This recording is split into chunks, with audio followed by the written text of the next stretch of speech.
Good morning.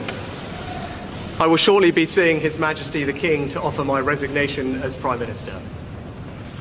To the country, I would like to say first and foremost, I am sorry.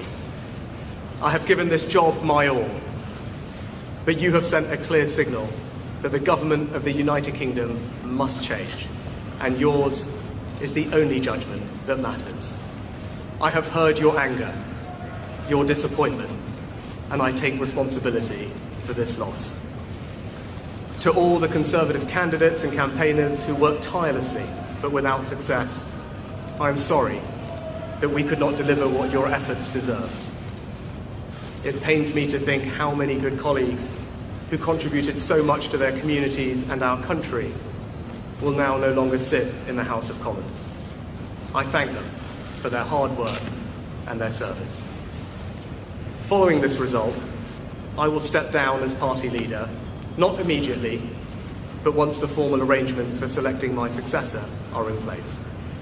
It is important that after 14 years in government, the Conservative Party rebuilds, but also that it takes up its crucial role in opposition professionally and effectively. When I first stood here as your Prime Minister, I told you the most important task I had was to return stability to our economy. Inflation is back to target, mortgage rates are falling, and growth has returned. We have enhanced our standing in the world, rebuilding relations with allies, leading global efforts to support Ukraine, and becoming the home of a new generation of transformative technologies. And our United Kingdom is stronger too, with the Windsor Framework, devolution restored in Northern Ireland, and our union strengthened. I'm proud of those achievements. I believe this country is safer, stronger, and more secure than it was 20 months ago. And it is more prosperous, fairer, and resilient than it was in 2010.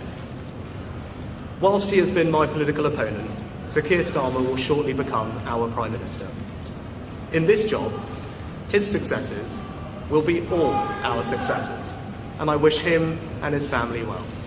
Whatever our disagreements in this campaign, he is a decent, public-spirited man who I respect.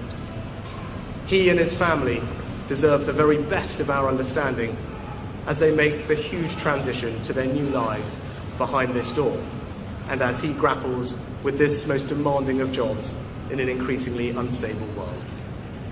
I'd like to thank my colleagues, my cabinet, the civil service, especially here in Downing Street, the team at Chequers, my staff, CCHQ, but most of all, I'd like to express my gratitude to my wife Akshata and our beautiful daughters. I can never thank them enough for the sacrifices they have made so that I might serve our country. One of the most remarkable things about Britain is just how unremarkable it is that 2 generations after my grandparents came here with little, I could become Prime Minister, and that I could watch my 2 young daughters light Diwali candles on the steps in Downing Street.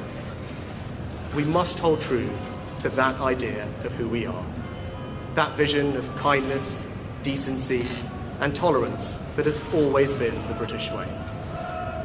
This is a difficult day, at the end of a number of difficult days, but I leave this job honoured to have been your Prime Minister.